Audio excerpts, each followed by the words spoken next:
Aitäh, lugupeetud juhataja! Austatud peaminister, head kolleegid! Ühelt poolt võisid küll nendele küsimustele vastused peaministri poolt mõneti rahustada kõiki neid inimesi, kellel on kinnisvara Petseri rajoonis ja ehk tõepoolest ei olegi karta, et selle kinnisvaraga midagi juhtuks ja veel enam, ehk ei olegi põhjust karta, et edaspidi ka selle kinnisvara haldamine oleks kuidagi kitsendatud. Küll aga need inimesed said täna ilmselt ebameeldiva vastuse sel puhul, kui nad kuulsid, et Eesti pool on piirilepingu ratifitseerinud ja loeb sellega piiriteemalised läbirääkimised Venemaaga lõppenuks. Siiani on ikkagi olnud veel lootus nendel inimestel, kes on otseselt oma kodukandiga Petserimaal seotud, olnud lootus, et tänu Vene-poolsele piirilepingu tagasilükkamisele ja sellelt allkirja tagasivõtmisele on veel mingi lootus, et neid läbirääkimisi uuesti alustatakse.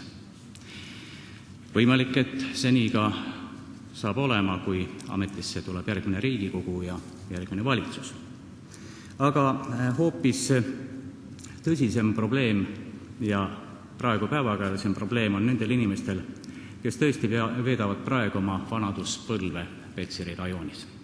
Needsamad inimesed on kogu aeg teadnud, et nad elavad Eesti Vabariigis. Olles sündinud kas 20. aastatel või veel enne seda, on nad ka 50., 60., 70. aastatel arvanud, et nad elavad ja töötavad ikkagi Eesti Vabariigi territooriumil. Paraku on aga elu saatuse seadused määratlenud nõnda, et kõik Eesti Vabariigi kodanikud ei ole siiski võrdsed. Sest praegune seadusandlus, nii nagu juba ka küsimuses esitasin, näeb ette pensioni õigusliku staaži arvestamist ka Nõukogude Liidus töötatud aastate eest nendele kodanikele, kes on töötanud praegusel Eesti Vabariigi haldusterritooriumil Nõukogude Liidus. Kes aga on sama heauskselt töötanud oma kodus Petseri rajoonis, nendel seda õigust paraku ei ole.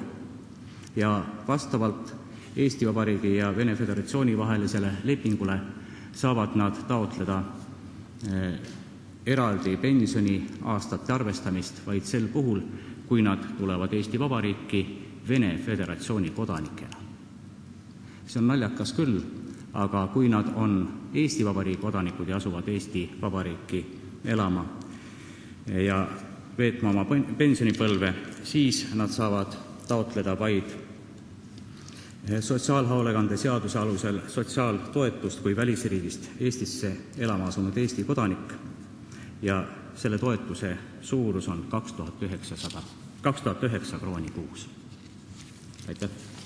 Suur tänu!